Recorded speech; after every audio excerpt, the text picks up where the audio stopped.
Hi, welcome to Fiberchats. My name is Irina, I'm the host here, and my guest today comes from a farm in Ireland, Blatnaid, Gallagher. Welcome.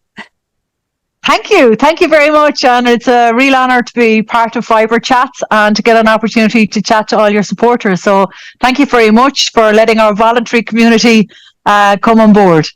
Well, tell me a little bit, how did you find yourself in farming? Because you were a city girl growing up, right? I was a city girl, and I actually come from a city in the west of Ireland, and I inherited the farm through my mother's line.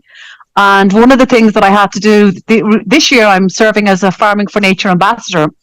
So nature was very much part of what we were doing here, and we had to do a lot of restoration of the grasslands. So we decided to bring in sheep because they're fantastic weed eaters. And if any of your supporters have had an opportunity to actually work with sheep, they'll understand that not only do they produce one of the world's greatest biofibers, but they also are a natural weed eater.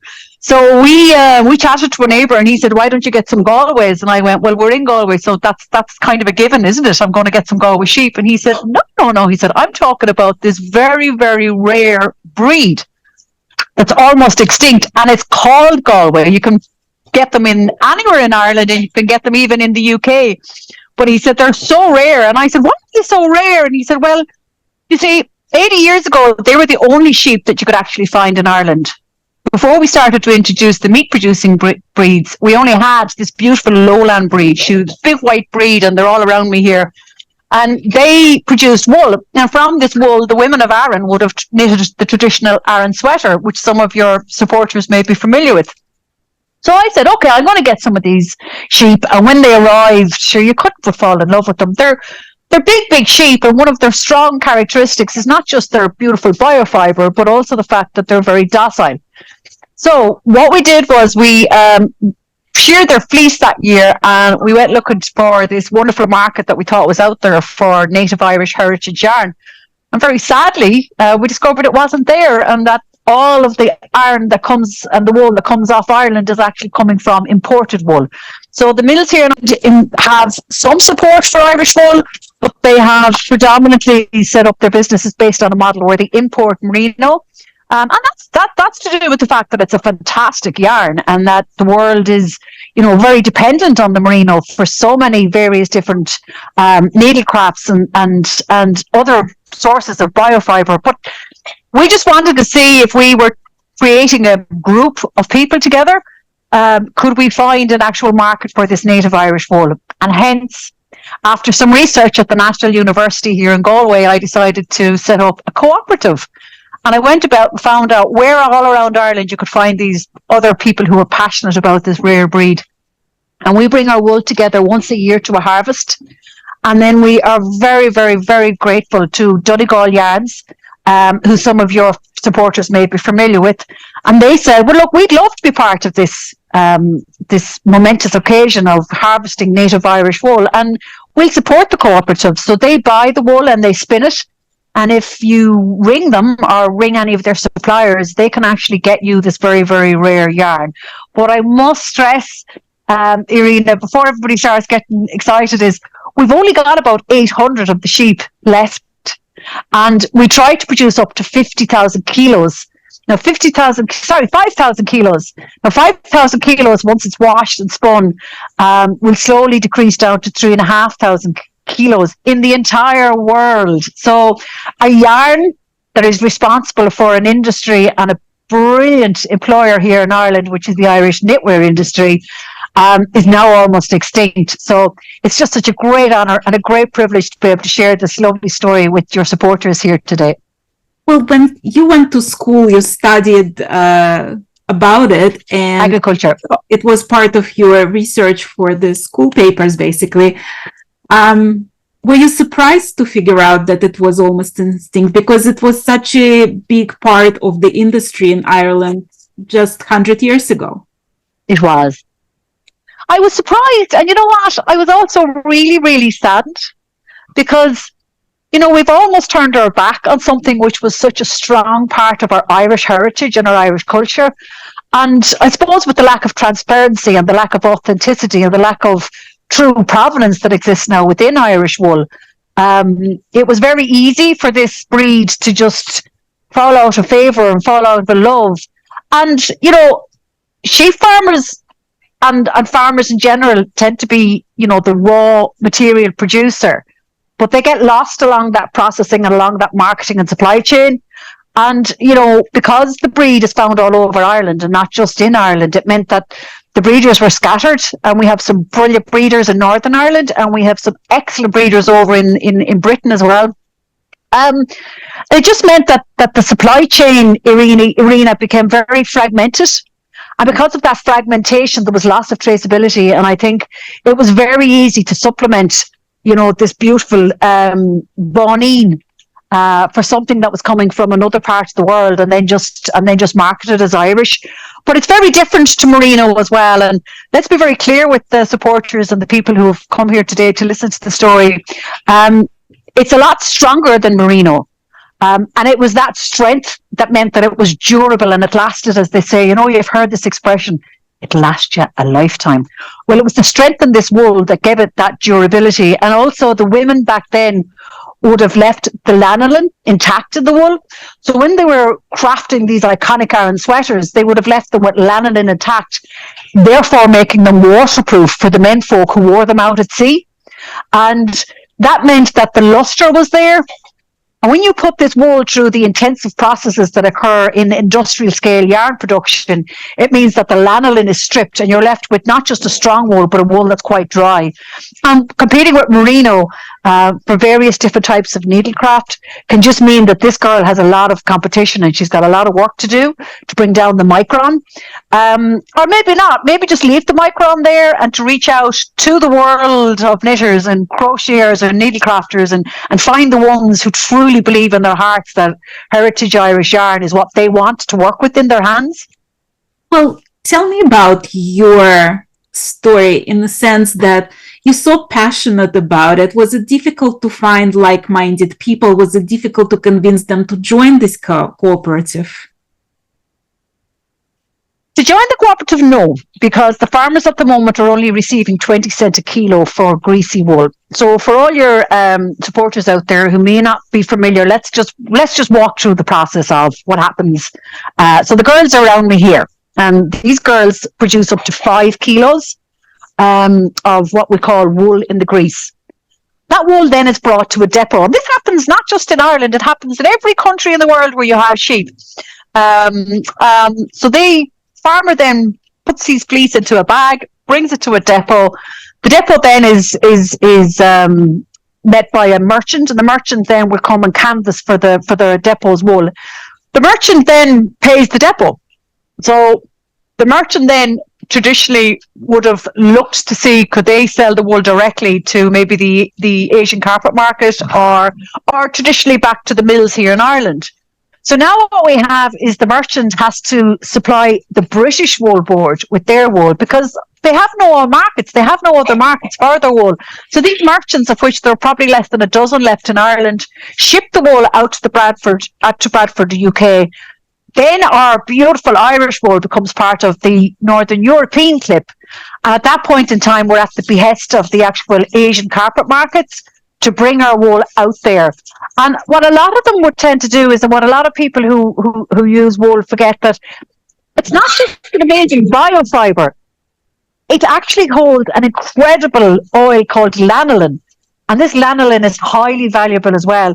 So from the time she leaves here until she actually arrives, you know, as a skein, there are a huge amount of processes involved. And sadly, the farmer, the wool grower themselves are at the very, very bottom of that chain.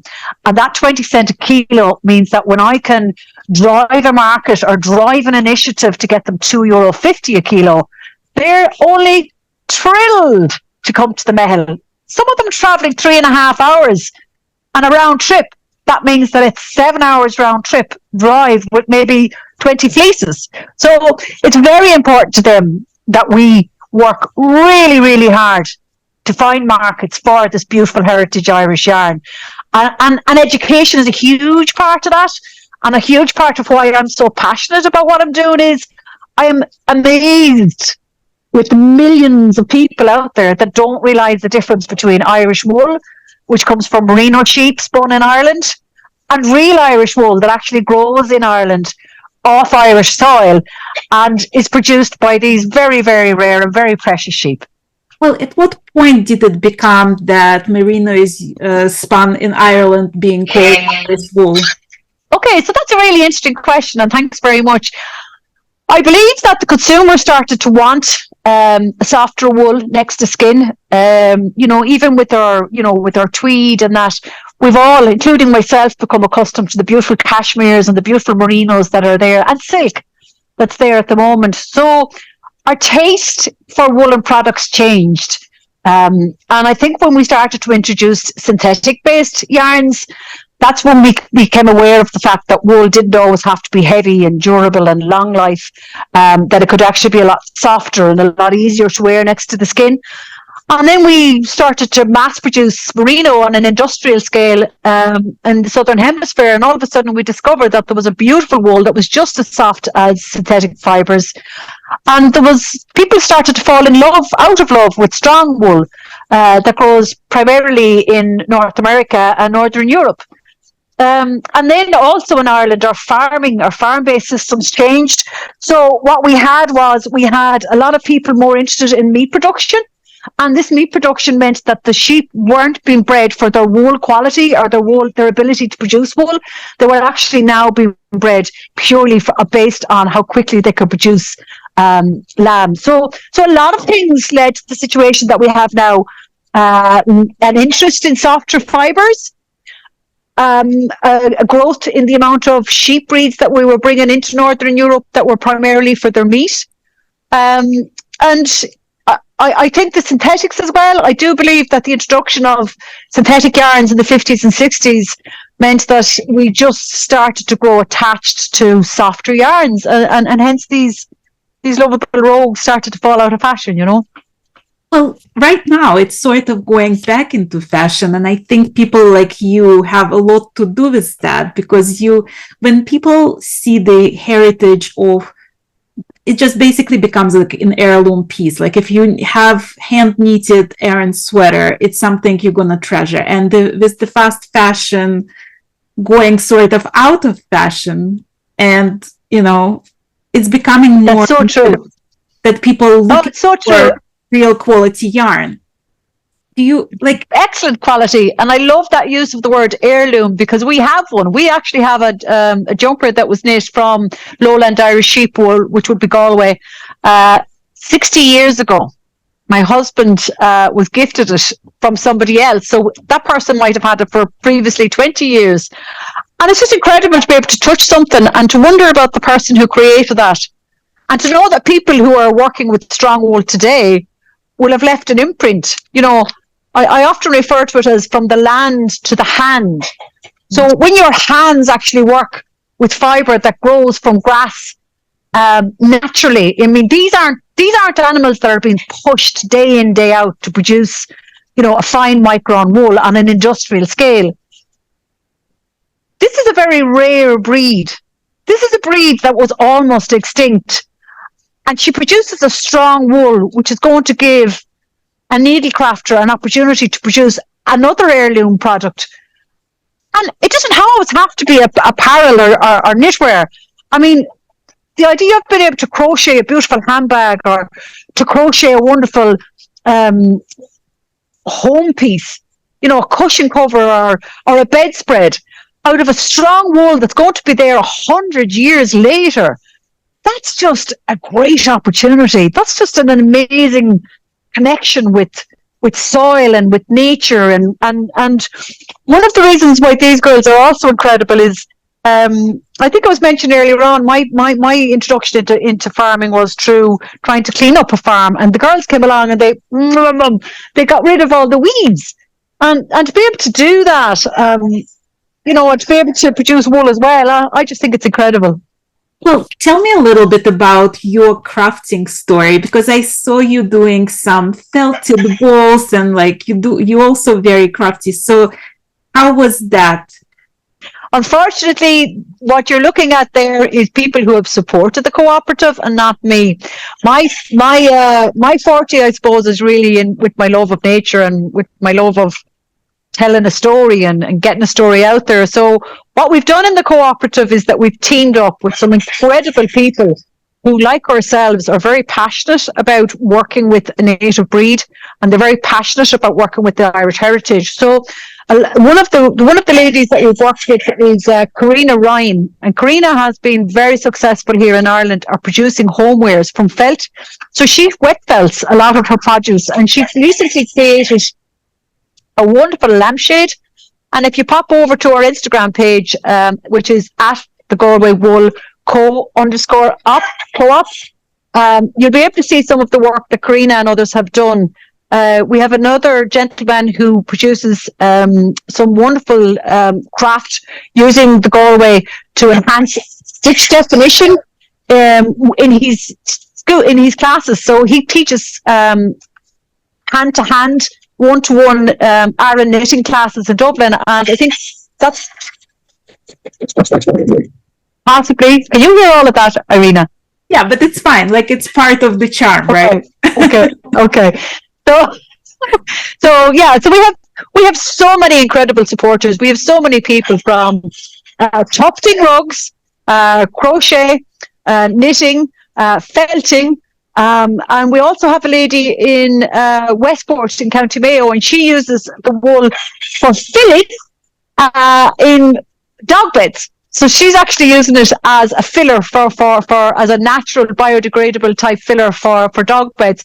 So there's a lot of support out there, and we have a huge following growing out in North America, because so many people out in North America are so interested in heritage and so interested in Irish heritage, and it's wonderful to be able to share with them our native breed. Well, what's your vision for this cooperative? Like, it's been growing for a few years now. Like, what's your dream for that? My dream is that someday you'll be able to walk into a shop or go online and ask for a skein of Galway, and the lady in the store will go, "That's no problem, here it is." Because right now, because the sheep is so rare and the numbers are so small, we're constantly looking for partners. We're constantly looking for resellers, because that's not what we do. And somebody once said, if you find a skill set, don't try and work outside it or above it. Find somebody else who's got an equally good skill set, just like yourself. And what we're trying to do is to partner with people so that we can remain farmers, that we can remain wool growers, looking after our flocks, shepherding our flocks, and allow the people like yourself and your supporters to do what you do best, which is to craft and to share the love of craft throughout the world. And what we hope is that in 5 years' time, that we will actually possibly run out of Galway. Right now, we partnered for the 2 years with Donegal Yarns. They spun the Galway, which is fantastic, but they too need resellers. So they need people who are going to go out there and say, look, we know it's a heritage breed. We know it's a very strong yarn. It's not a competition for merino, but what it is a competition for the hearts and the minds of people who really want to work with native Irish biofibre and work with rare breeds, and realize that, a complete and utter dependence on one breed. And I think people need to know that merino is actually a breed of sheep. Working with one breed all the time can become monotonous, and it would be nice for people to just look outside of. I mean, in North America, you've got some fabulous Romney, you've got some Cheviot, you've got Jacob, you've got the Swarbalds. You've got so many wonderful breeds over in the United States as well, and hopefully someday we might even have a Galway. I'm hoping so, because it's. I feel like it's very important to keep those breeds alive and to educate people about the different uses for different types of yarn.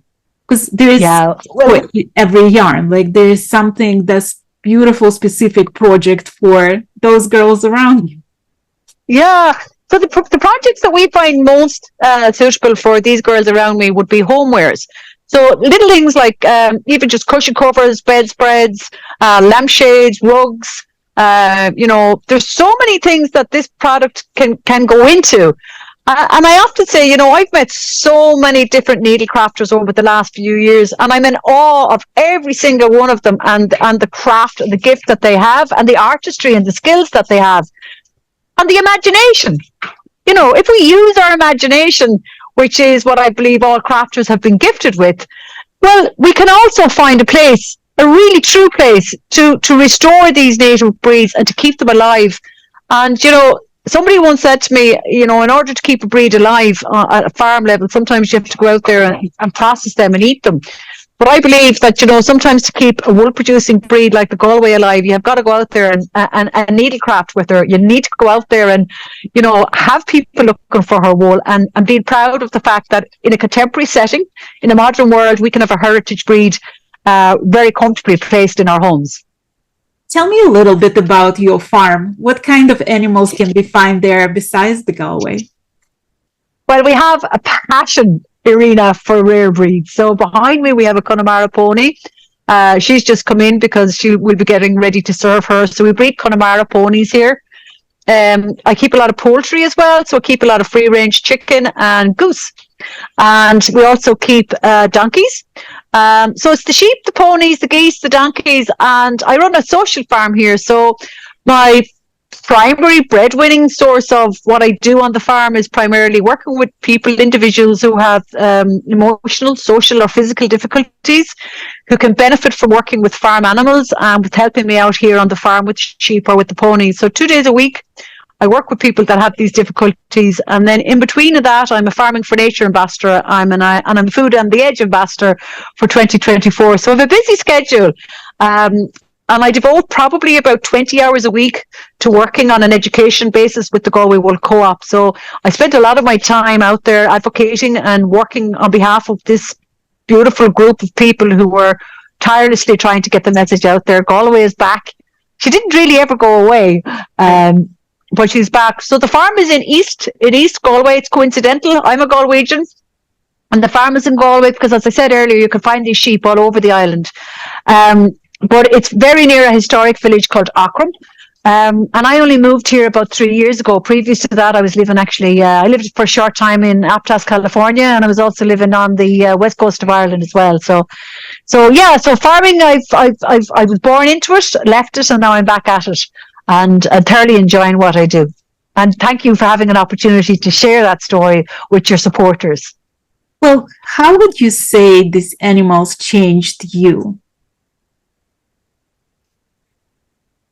I have to slow down, Irina. I have to slow down. And because of their docile nature, they're quite large. And because of their docile nature, it's very important that when you work around any animal, that you just, I think they actually slow your heartbeat. I really do. I really believe that. I really believe that working with animals, and if anybody's ever had a cat or a dog even at home, you do find that when you're in the company of them, you do tend to slow down. And with Galway sheep, they're just so incredibly docile. Can you imagine I'm sitting in a really small pen here with 20 very, very large sheep? Each of these sheep can weigh up to 85 kilos. And now that they're pregnant with twins, some of them are probably pushing out for 90 kilos. And we've one girl here and she's expecting triplets next week. So I haven't put her up in scales because she can't fit into the weighing scales. So they're very docile. And it's taught me to slow down. And I suppose farming can also be akin to crafting because you really do block out all the stresses of the world and the worries that you might have. Once you start working on animals, you're totally devoted to them. You're totally devoted to working with them and looking after their health and their well-being and their diet and making sure from day to day that they have enough food and that they're happy and they're content. Because for me, happy sheep mean healthy sheep. And, working with happy, healthy animals is what we're all about at the Galway Wool Co-op. There is no industrial scale sheep farming here. There's nobody running 4,000, 5,000, 6,000 sheep, where they're out there counting the dead ones. These are all small holders. They're dotted all around Ireland and they probably have a maximum of 30 sheep. Some of them only have 5. Such is the passion to try and restore this breed. But it's so important that working with them, you just zen out. So I suppose it's akin to crafting. Well, how is the community of these farmers? It must be very supportive and they must be all sharing the tips and tricks and words of wisdom of how to run it. Did you learn a lot from people around? Yes, they're brilliant. Part of the reason why I do this is because the Breeding Association is 101 years old. So the men and women that I joined up with 6 years ago when I only had 5 Galways, are probably some of the most humble, educated and shy individuals that I've ever come across. And they were so welcoming to me. Somebody who was coming from a city back into farming, they were so welcoming, about the breed, the quality of the wool, who should you breed with who, and what to feed them. And just, you said, the sharing of knowledge amongst the Galway Sheep Breeders Association has just been phenomenal. And that's why when I had spent my years doing my master's in agricultural innovation and enterprise, that I said, you know what, these people deserve the skill set that I'm after developing. I had previously worked for a large pharmaceutical company in sales and marketing, and I'd been running my own business for a while, and here I was back at the farm, and I just realised I can't just close that chapter. But what I will do is that I will give voluntarily. Nobody gets paid in the co-op. That's another very interesting thing. So the harvest of the wool, the inspection of the wool, the weighing of the wool, the marketing and the promotion that I do, all of that is voluntary. We do get paid for the wool itself, but that's no more and no less than you would expect the wool growers to get paid anywhere in the world. And because it's such a rare breed, it's probably just on par with what rare breeds you would pay for. So all of the work that we do in the education side of things is done voluntarily by this wonderful group. And it lends itself to another very special part of the Galway, is that it's got 101 years of provenance. And I don't know, is there any other sheep's wool in the world that can stand to that? So the great-grandparents and the great-great-great-great-great-great-grandparents of all of these sheep that are registered with the association have a lineage going back 101 years. So when you work with this very heritage fibre, you know that when you contact us, if you said, where did my sheep come from? They actually have a handwritten, before everything went on the Sheep Ireland database, there was actually a handwritten biography or pedigree book of all of the sheep that were left in the country. So, that in itself lends itself to just such a wonderful heritage and a wonderful testimony to the men and women that kept this breed alive. So, yeah, they're an incredible bunch, and they're so generous. They're just so generous with their time, and they're so generous with their knowledge of breeding and the breed traits to look out for. Would you ever predict how your life is going to turn like this? Because, it's just so unexpected to find such a joy in something that you haven't done before. I know, it's crazy, isn't it? Sometimes I meet people who knew me when I was, in various different positions before. They say, is it true that you're doing something to do with wool? And I'm kind of going, yeah. Sit down there for a few minutes and I'll tell you a little bit about it. I think for me, Irina, it was knowing that the story wasn't being told honestly. And, my parents brought me up to just have I had a very good upbringing, I have to say. They were typical Irish parents. They were very strict, very stern. But, my mother used to always say the truth always comes out in the end, so be careful what you say. And to discover that we were selling so much Irish wool all over the world that didn't actually grow in Ireland, it kind of bothered me. I'd be lying if I said it didn't actually get under my skin. And I just thought, here you are. I had 19 years experience in the military reserve, where I was taught to lead people and taught to speak in public and do all the things that you do as commissioned officer. And I said to myself, here you are with these abilities, and here's the story that needs to be told. You have a farm, you have the sheep, so join all the dots and go out there and meet the arenas of the world and meet the people who you talk to and tell them the truth. Tell them that we do actually have wool that grows in Ireland, and that comes from a heritage breed that once supplied the women of Arran with the fibre that created these beautiful jumpers. And it may not be everybody's cup of tea. It's definitely not silk or satin. But it really is of Ireland, and it really is supporting rural communities, the length and breadth of Ireland. It's supporting the people that live in those communities, and it's supporting biodiversity in rural Ireland. And I just thought, imagine if the world could learn that story. Imagine if the world could learn that this really rare breed is back, and that if once again we could make wool that grows in Ireland as important to the wool industry internationally as it was 80, 90 years ago. I thought, wouldn't that be just a wonderful thing? Wouldn't that be a lovely legacy in life to say you helped part of that? you ever get frustrated with the success of that, or with people just not caring? Do you ever question your decision to go into this industry? All the time. All the time, Irina. My husband says to me, "You're in deep now, you're not coming out, are you?" And I say, "No, I'm not coming out now. I'm 4 years in, as I said, 20 hours voluntary a week minimum." And thank you. And I do think that something that you mentioned earlier is very important, and that is there is a hunger right now for provenance. I think post, the whole COVID thing, that people are more concerned about, there's the whole issue around food security and where stuff comes from and how dependent we are on, I mean, put it this way, everything that you touch in this world either comes from a farm or an oil rig. That's reality, whether it's a forestry farmer or a food producing farmer or wool producing farmer. Farmers produce everything unless it comes from oil. And that stays with me every time I think about that. And I just thought, why can't we get recognition for the fact that we do produce wool? And how do we get that wool back onto a world stage again?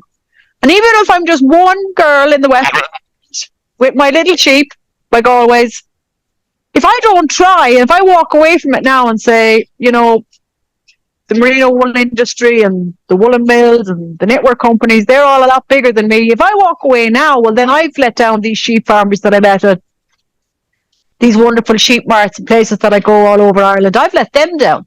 I've walked away with a wealth of knowledge, an ability and a talent to speak to people. And I can do this if I set my mind to it. I know that I'm driven enough to be able to meet like-minded people who want to learn more about this iconic Irish lowland breed called the Galway. And if I keep talking and if I meet more wonderful people like you and the people who support you, that we all want to get the truth out there. That's what I believe. We all want the truth to come out. I think it's very important what you're doing, and I understand that it can be frustrating at times, and you want to throw the white flag out there and say, like, it's just not worth it.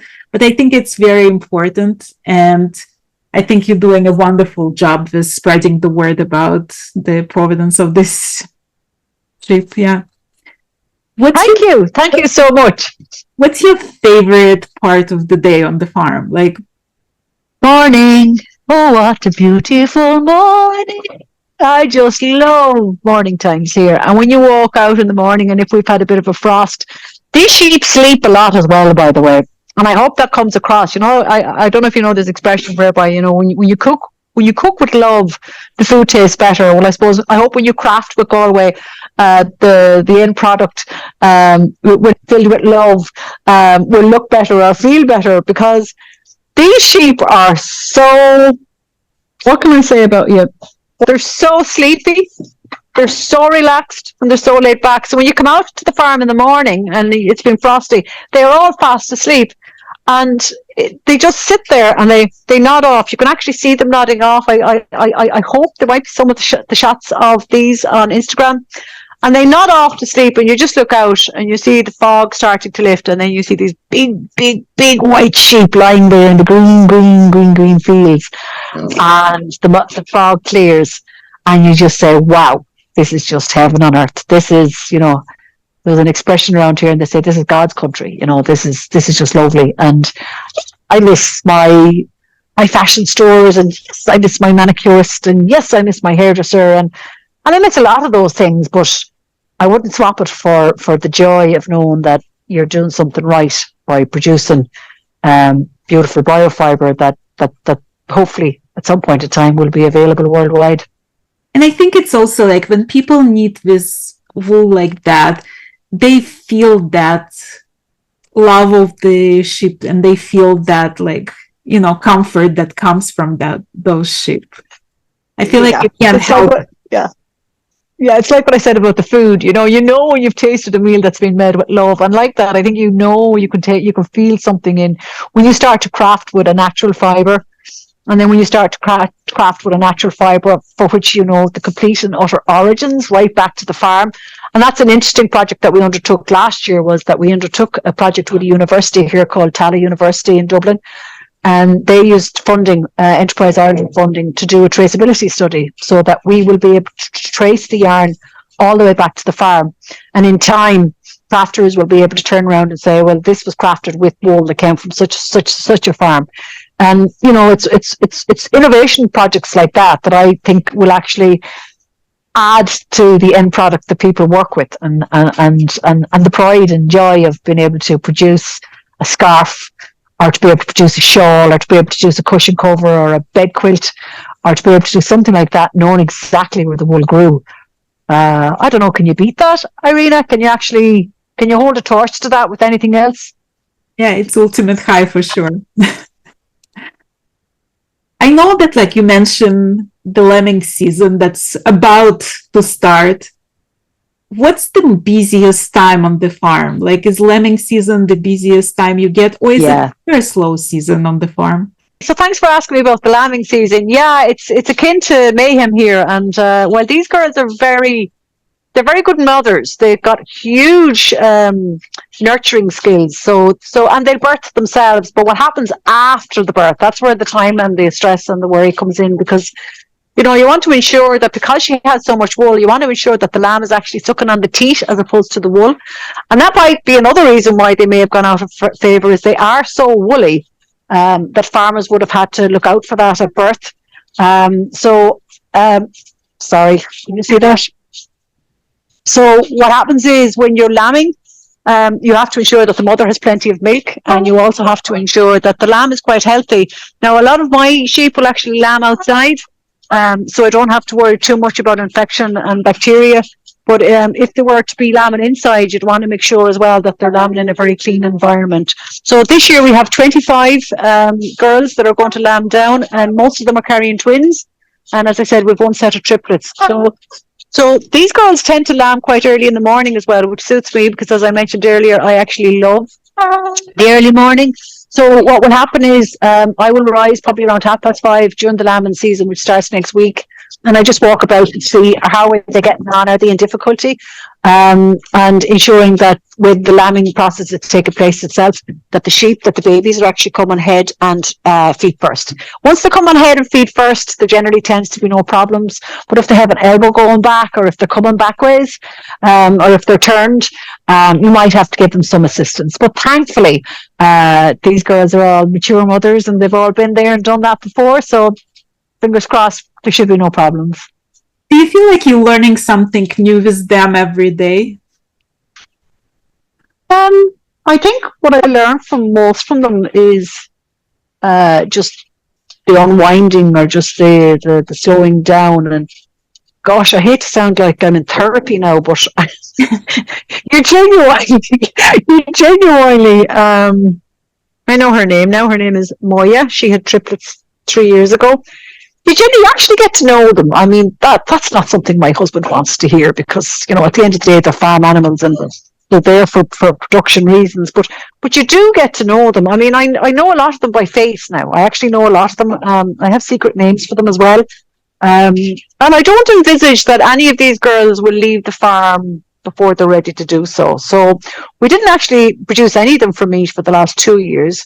There's been a demand for the breed. People are interested in getting into the whole Galway wool production. So my boys, the males, have actually been sold as daddies, and the girls have all been sold for reproduction as well.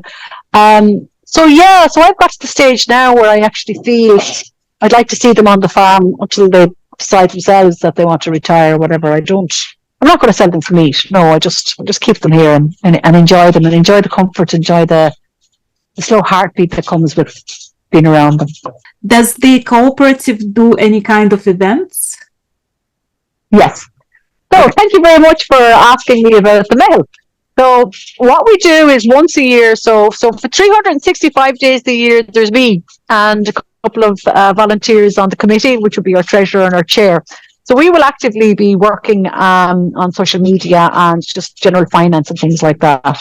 But then we're very lucky, because on the third Saturday in July, if any of your supporters happen to be here in Ireland, we do a shout out. And we call all of the Galway wool producers who are involved in our association, we call them to one central location in a place called Athenry, which has a very, very, very famous song called The Fields of Athenry. And at this location, we gather all the Galway wool. And in the meantime, I've gone out there and I've sought a buyer to come and buy. What we generally harvest is up to 5,000 kilos. And just a little interesting thing about this harvest, it's actually called a mehel. And what a mehel means is it's a Gaelic word for hands-on, or hands working together. Because traditionally on Irish farms, what farmers did was they never really there wasn't contractors or people that you'd hire in to do a job. You called on your neighbour and your neighbour called on you. And that was called a mehel or meheling. And we christened our wool harvest a mehel because of the fact that the co-op members are coming from the four corners and the four proud provinces of Ireland to bring their wool to one central location. We decided to call it a mehel. And here we make teas and coffees and sandwiches and squishy buns. And this year we're hoping to have the President of Ireland, who had hoped to be with us last year, but for unforeseen circumstances couldn't make it. So this year we're hoping to have the President of Ireland come and oversee the work that we're doing. And another interesting point of that very special day in the year was we had an art exhibition. And the art exhibition was run by our artist in residence called Michelle Hickey. And she organised what was called the Meeting of Hands Art Exhibition. And there were about 16 entrants. And the 16 entrants had everything from knitted jumpers to dream catchers to felted farm animals, tufted rugs. It was amazing. It was just phenomenal, the amount of creative ideas the people came with. And they were all on exhibition at the Mehel. So what you had is on one side of the farmers' mart, the men and the women bringing in the bags of wool straight off their tractors and trailers. And, you know, there was that real agricultural grounding of the wool coming in from the farm being drawn in. And on the other side of the farmers' mart, you had this very, you know, wonderful art exhibition that you could walk in and out of. And people were just amazed that you could have literally the wool and the grease and, you know, the fine art on display under the one roof. And it was a great success. And if we're fortunate enough to have a buyer for the wool this year again, well, then we'll run the event. And we're in negotiations at the moment with one of Ireland's mills, and we're hoping that they themselves might be interested in supporting us again.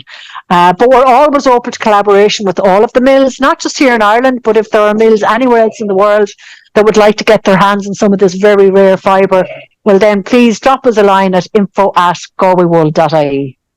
That sounds like an awesome event. I would love to visit it one day, and I hope it's going to happen here.